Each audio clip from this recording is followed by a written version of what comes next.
नमस्कार, मैं गार्गी सारस्वत एक बार फिर से आपका स्वागत करती हूं टारगेट विद अंकित के प्लेटफॉर्म पर।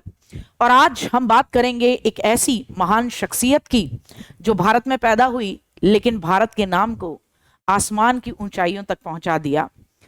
विशेष तौर पर उनका योगदान मिसाइलों के क्षेत्र में रहा।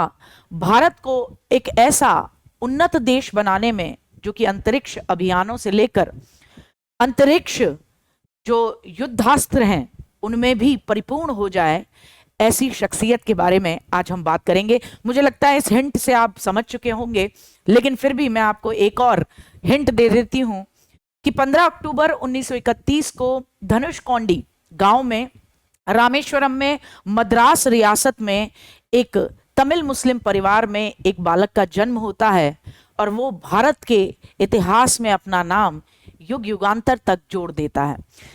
ऐसी शख्सियत जिसने भारत को विश्व की ऐसे पटल पर लाकर खड़ा कर दिया जहां भारत उन चंद चुनिंदा देशों में से एक बना जो कि अंतरिक्ष क्षेत्र में उपलब्धि हासिल करने में और महारत हासिल करने में सक्षम हो पाए, सफल हो पाए। जी हां, आज हम बात करेंगे अबुल पाकिर जैनुलाब्दीन अब्दुल कलाम जी की, जिन्हें प्यार से आप और हम सब एपीजे कलाम साहब भी कहते हैं, मिसाइल मैन भी कहते हैं। अबुल पाकिर जी यानी कि एपीजे साहब का जब जन्म हुआ तो उनके माता पिता की आर्थिक स्थिति कोई बहुत बढ़िया नहीं थी। हुआ ये कि उनके पिताजी जैनुलाब्दीन पढ़े लिखे थे नहीं और एक फेरी यानी एक बोट चलाया करते थे, जिससे वो हिंदू दर्शन करने वाले जो दर्शनार्थी आया करते थे उन्हें धनुषकोडी से लेकर रामेश्वरम तक बीच में छोड़ा करते थे।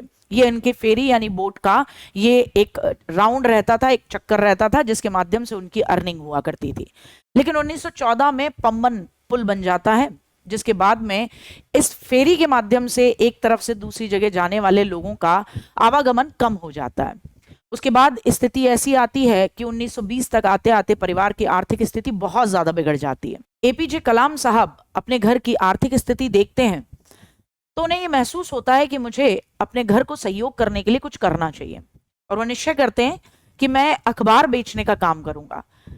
तो एक 9 साल का बच्चा, 9 साल के छोटे से कलाम साहब जब अखबार बेच के लोगों के घरों तक अखबार पहुंचाकर सुबह सुबह और फिर पढ़ने के लिए स्कूल जाया करते थे, तो वहां पर उनके एक शिक्षक थे श्री शिव सुब्रमण्यम अय्यर।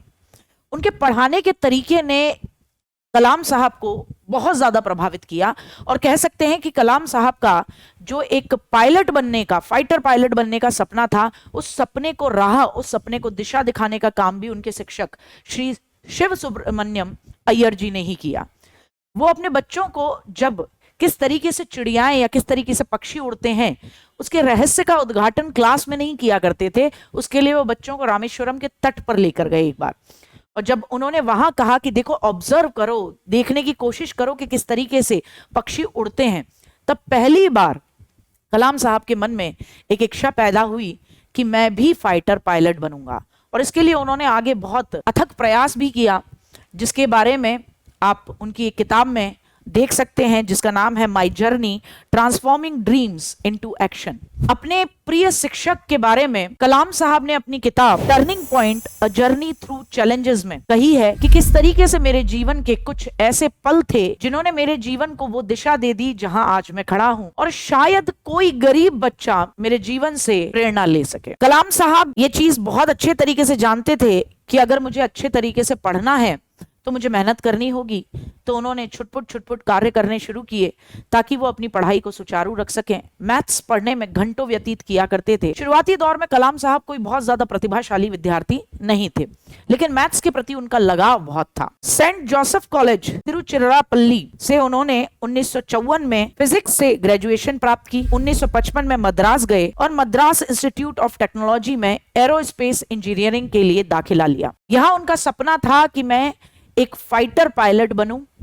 एरोस्पेस इंजीनियरिंग में जाने का उनका सपना केवल एक ही था कि ये मेरे पायलट बनने की राह को आसान करेगा। डॉक्टर एपीजे कलाम के जीवन से जुड़े वो बहुत सारी घटनाएं हैं जिन्हें आप उनके द्वारा लिखी अलग अलग किताबों से जान सकते हैं। एक घटना का जिसका जिक्र वो खुद करते हैं कि जब मैं एक सीनियर प्रोजेक्ट में लगा हुआ था तो मेरी यूनिवर्सिटी के डीन मुझसे बहुत ज्यादा खुश नहीं थे, और तब उन्होंने मुझे डांट लगाते हुए कहा कि अगर तुमने अपना प्रोजेक्ट 3 दिन में कंप्लीट नहीं किया तो मैं स्कॉलरशिप तुमसे वापस ले लूंगा। अब ये करो या मरो की स्थिति थी और कलाम साहब इस बात को जानते थे कि अब मुझे ये दिन रात एक करने पड़ेंगे, लेकिन ये प्रोजेक्ट 3 दिन में ही कंप्लीट करना होगा। कलाम साहब ने ऐसा ही किया। वो परिश्रम से नहीं डरते थे और दिन रात अथक प्रयास करने के बाद उन्होंने 3 दिन में उस प्रोजेक्ट को कंप्लीट करके अपने डीन को सौंप दिया। तो डीन साहब ने कहा कि मैं बहुत खुश हूं तुमसे। तो कलाम साहब ने पूछा, आप तो मुझसे बहुत नाराज थे इस प्रोजेक्ट को लेके।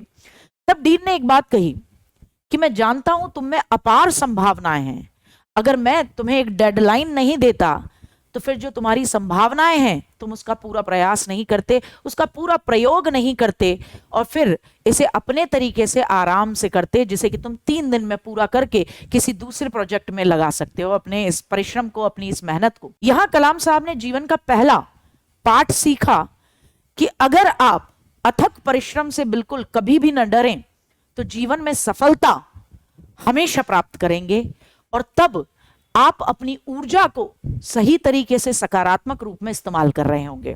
अबुल कलाम साहब के बारे में एक और रोचक घटना है जिसके बारे में उन्होंने अपनी किताब my journey transforming dreams into action में लिखा है। वह ये कि मद्रास आईआईटी से एरोनॉटिकल इंजीनियरिंग करने के बाद उनका जो सपना था कि मुझे पायलट बनना है, उसके लिए उन्होंने 2 जगह इंटरव्यू दिए। एक देहरादून में जो कि भारतीय वायुसेना द्वारा लिया जाने वाला साक्षात्कार था, इंटरव्यू था, और दूसरा दिल्ली में डीटीडीपी का, जो दिल्ली में रक्षा मंत्रालय के तकनीकी विकास उत्पादन निदेशालय के माध्यम से कंडक्ट कराया जा रहा था। अब सिचुएशन ये थी कि वहां पर 25 बच्चों का साक्षात्कार हुआ, सीट थी 8 और कलाम साहब का स्थान आया वो था 9वां। कलाम साहब इस बात से बहुत ज्यादा दुखी हुए कि उन्होंने निश्चय किया कि मैं ऋषिकेश जा रहा हूं। गंगा घाट के किनारे बैठकर बहुत दुखी हो रहे थे, बहुत रो रहे थे और निश्चय किया कि कूद जाना बेहतर है। लेकिन तभी उनकी मुलाकात स्वामी शिवानंद से होती है। स्वामी शिवानंद के आश्रम पहुंचते हैं और तब स्वामी शिवानंद उन्हें जीवन का एक ऐसा मूल मंत्र देते हैं जिसने कि उन्हें जीवन को नए तरीके से जीने की एक ऊर्जा प्रदान की। स्वामी जी ने उनसे कहा, जहां भाग्य ले जाए वहां जा। हो सकता है कि तू इस काम के लिए बना ही ना हो सकता है कि तू ऐसा काम करे जो ईश्वर चाहता हो, कोई और न कर सकता हो, इसके लिए ईश्वर ने तुझे उस काम के लिए नहीं चुना जो तू चाहता था। स्वामी जी की यह बात कलाम साहब के जहन में बैठ गई। उन्होंने अपनी किताब में लिखा भी है कि जब हम असफल होते हैं तभी हमें पता चलता है कि कौन सा संसाधन, कौन सी ऊर्जा हमारे अंदर है, बस हमें उसकी तलाश करनी होती है और आगे बढ़ना होता है। अगर हम कलाम साहब के साइंटिस्ट के रूप में करियर की बात करें तो 1960 में ग्रेजुएशन पूरा करने के बाद उन्होंने डीआरडीओ यानी defence research and development organisation join किया। करियर के शुरुआती दिनों में उन्होंने एक हॉवक्राफ्ट रेडी किया, लेकिन वो खुद उससे बहुत ज्यादा खुश नहीं थे। अबुल कलाम जी ने बाद में इनकोस्पार्क ज्वाइन किया और प्रसिद्ध अंतरिक्ष वैज्ञानिक विक्रम साराभाई जी के साथ काम करने का उन्हें मौका मिला। उन्होंने खुद अपनी किताब टर्निंग पॉइंट अ जर्नी थ्रू चैलेंजेस में लिखा है कि यह मेरा पहला चरण था जिसमें मैंने 3 महान शिक्षकों विक्रम साराभाई, प्रोफेसर सतीश धवन और ब्रह्म प्रकाश जी से नेतृत्व सीखा।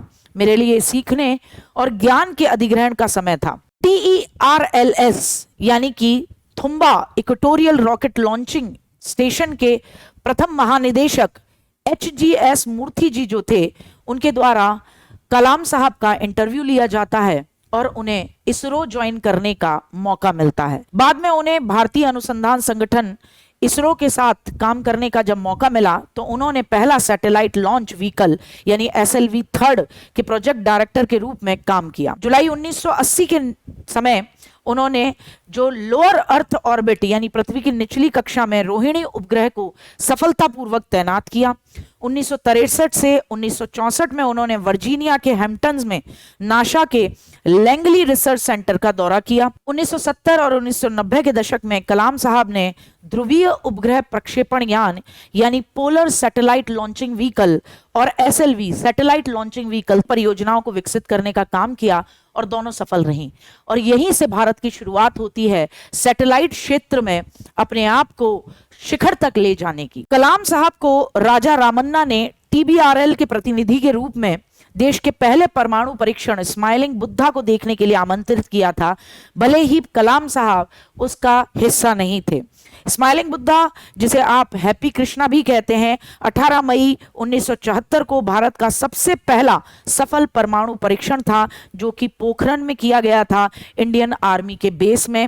और इसका कोड नेम था स्माइलिंग बुद्धा। 1980 में रोहिणी उपग्रह को पृथ्वी की कक्षा के निकट पहुंचाया और इस प्रकार भारत को अंतर्राष्ट्रीय अंतरिक्ष क्लब का एक सदस्य बनाया, जिसमें एक बहुत बड़ा योगदान कलाम साहब का भी रहा। और नो डाउट अगर आप इसमें विक्रम साराभाई साहब को भी गिनना ही चाहिए, क्योंकि उनका भी एक बहुत बड़ा योगदान इसमें रहा। पोखरण में दूसरी बार जब परमाणु परीक्षण किया गया तो उस समय खुद कलाम साहब ने साथ में काम किया। उन्होंने अग्नि और पृथ्वी जैसी मिसाइलों को स्वदेशी तकनीक से बनाया। भारत के विकास स्तर को 2020 तक विज्ञान के क्षेत्र में अत्याधुनिक करने के लिए एक विशेष सोच प्रदान की और भारत के प्रथम वैज्ञानिक सलाहकार के तौर पर उनको पोस्ट दी गई, उन्हें नियुक्त किया गया।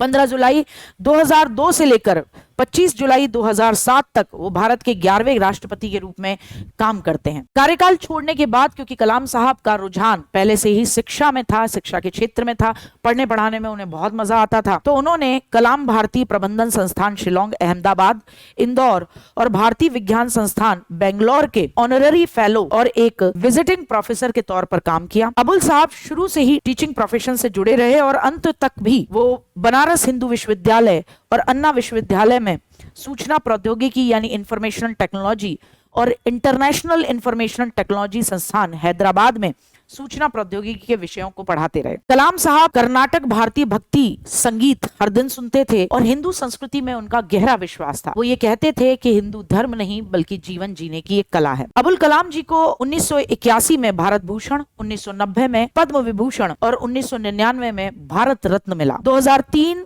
और 2006 में MTV youth icon of the year के लिए उन्हें नामांकित किया गया। अबुल कलाम साहब की 25 से अधिक किताबें देखने को मिलती हैं जिसे उन्होंने स्वयं लिखा। उनमें से एक बड़ी चर्चित किताब है जो उनकी ऑटोबायोग्राफी है, द विंग्स ऑफ फायर। इसके अलावा ignited mind, target 3 billion, indomitable spirit, the journey, transforming dreams into action, turning points, a journey through challenges, ये बहुत प्रसिद्ध किताबें हैं। अगर बात करें कलाम साहब के देहावसान की तो 27 जुलाई 2015 की शाम जब कलाम साहब भारतीय प्रबंधन संस्थान शिलोंग में एक लेक्चर लेने के लिए गए थे तभी उन्हें कार्डियक अरेस्ट हुआ और उस दौरान वो बेहोश होकर गिर गए। लगभग 6:30 बजे गंभीर हालत में उन्हें अस्पताल में भर्ती कराया गया और वहां 2 घंटे बाद उनकी मृत्यु की पुष्टि कर दी गई। मृत्यु से 9 घंटे पहले भी कलाम साहब IIM में लेक्चर ले रहे थे। 30 जुलाई को 2015 को कलाम साहब को पूरे सम्मान के साथ रामेश्वरम के